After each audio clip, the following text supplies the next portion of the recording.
sommes devant le garage solidaire, un garage porté par l'association La Route Secours et dont les trois bailleurs byzantins, à savoir l'OSGBM, Habitat 25 et Neolia, appui financier notamment aux côtés du Fonds d'innovation sociale.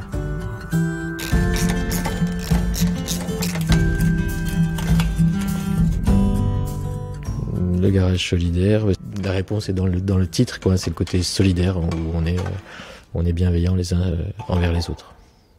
On a une transparence par rapport à toutes les réparations qui sont faites. On prend le temps d'expliquer nos chiffrages, de montrer les pièces usagées. On n'est pas dans un schéma de business et on est là pour trouver des solutions et que les coûts soient tirés vers le bas.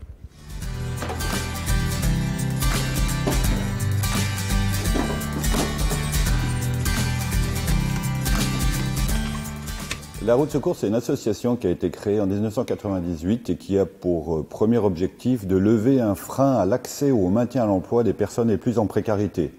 On a différentes actions. La première, historiquement, c'est la location. Aujourd'hui, on a une centaine de véhicules sur le département du Doubs, 50 voitures, 40 scooters et 10 vélos électriques. En plus des locations dont on vient de parler, à deux principales prestations. La première, c'est la réparation de véhicules à bas coût. Et évidemment, on va également privilégier les pièces de réemploi, comme d'ailleurs le font tous les autres garages, si ce n'est qu'on sera moins cher. Et la différence, c'est qu'on ne va pas accueillir tous les publics. On va uniquement accueillir le public qui nous est envoyé par les travailleurs sociaux du territoire du Grand Besançon et uniquement dont les revenus sont inférieurs au seuil de pauvreté. On a également une deuxième prestation.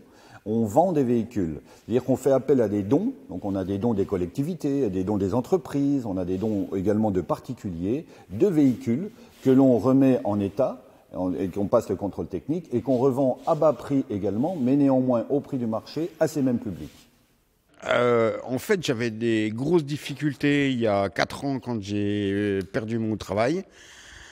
Je me suis retrouvé au chômage et ensuite galéré parce que j'ai acheté un véhicule qui est tombé en panne et impossible de réparer les parties de la casse, etc. Tout ça.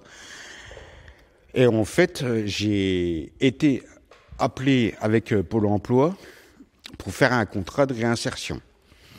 Et ça s'est contractualisé il y a pas loin, là, pour que je retrouve du travail, etc., tout ça. Mais le problème, c'est que j'avais plus de véhicule pour aller travailler. Donc, je me suis mis à la recherche d'associations avec la Route Secours. J'ai trouvé l'occasion de trouver une location de véhicules pendant un laps de temps pour pouvoir aller travailler. Et aujourd'hui, je viens chercher ma voiture que j'ai pu acheter avec l'aide de la Route Secours, etc. Tout ça, voilà. C'est du jour au lendemain, vous n'avez pas de véhicule, vous n'avez rien du tout, et on vous dit, vous avez une proposition d'embauche, etc. Tout. Nous, on vous loue un véhicule à 6 € par jour, et j'ai réussi à tout mettre ça de côté, etc. Tout ça, payer mes loyers, etc. Tout ça, et pendant 6-7 mois, quoi.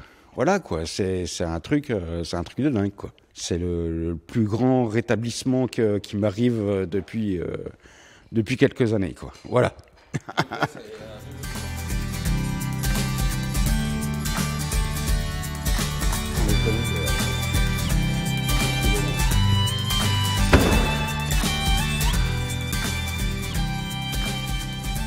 La voiture a 25 ans. Et on est reparti pour 25 ans. Voilà. Et là, je vais au boulot. Bonne fin de journée.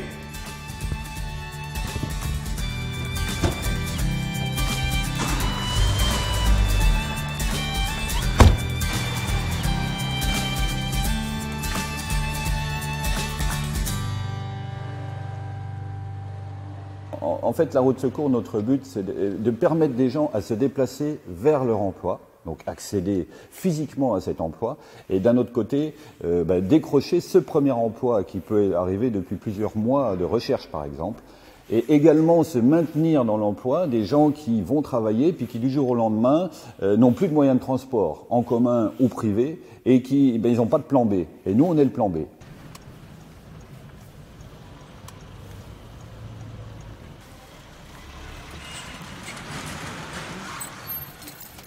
c'est une histoire d'entraide, quoi. Surtout aujourd'hui, je trouve que c'est bien de mettre en valeur les gens qui font des choses pour les autres. Je trouve que c'est très important. Il y a de plus en plus des gens qui ont des difficultés à joindre les deux bouts, comme on dit, mais surtout le véhicule, c'est extrêmement cher. Il y a une réparation à faire, c'est tout de suite, ça monte à des prix astronomiques. Donc oui, c'est important justement de mettre des choses comme ça en place, oui, pour pouvoir donner un coup de main à des personnes qui en ont besoin, quoi.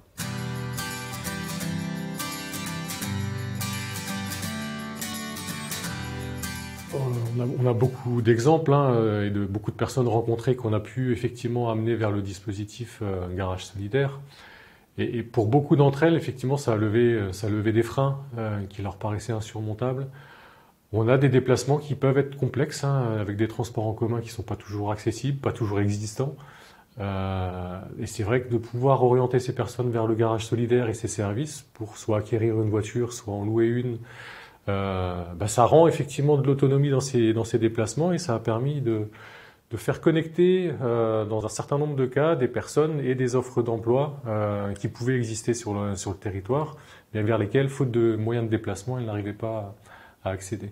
S'il n'y avait pas le Garage Solidaire, c'est vrai que ce serait peut-être plus compliqué soit ils ne feraient pas les réparations des voitures, soit peut-être qu'ils perdraient leur travail. Ce serait plus compliqué pour eux.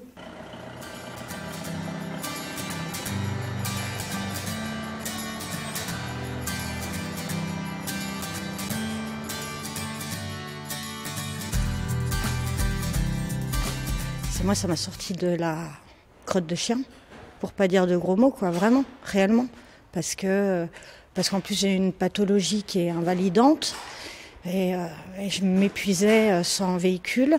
Et pour le travail, quand on a un petit garçon, fonctionner correctement, c'est ce qu'il me fallait. Voilà, ils ont affaire, je pense, à une population de personnes qui sont soit en décrochage professionnel, soit dans la précarité. Et ils permettent à ces gens-là, d'avoir un nouveau départ. Et c'est pas rien, quoi.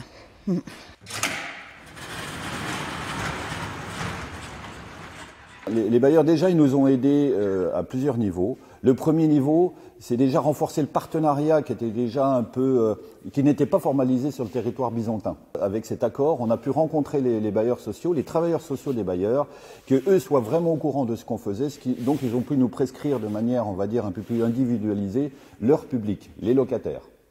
Et la deuxième chose, on a eu la chance de bénéficier aussi du soutien financier du Fonds d'innovation sociale. Et le fait de faire ces dossiers du FIS, ça nous a apporté évidemment du financement, mais ça a permis aussi d'améliorer l'interconnaissance entre les bailleurs de Besançon et nous. Et là, on s'est rapprochés, on a travaillé ensemble, ce qui permet d'avoir des liens maintenant beaucoup plus proches. Et surtout que nos services bénéficient à leurs locataires, ce qui est quand même le but premier.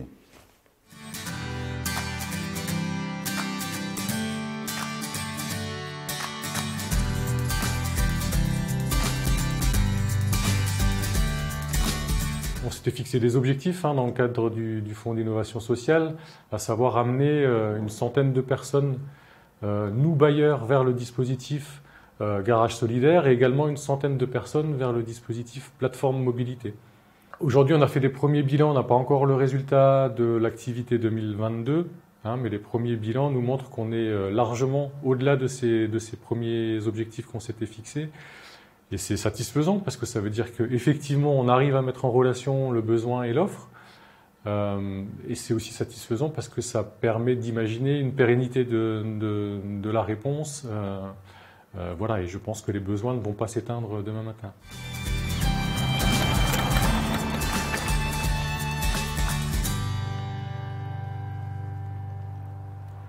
Je suis partie prenante que si nous pensons que les autres sont bons et donnent le meilleur de soi, on rencontre des gens qui sont bons. Et tout à fait. Écoutez, on ne va pas filmer ça. Ah, vous allez le filmer beaucoup plus.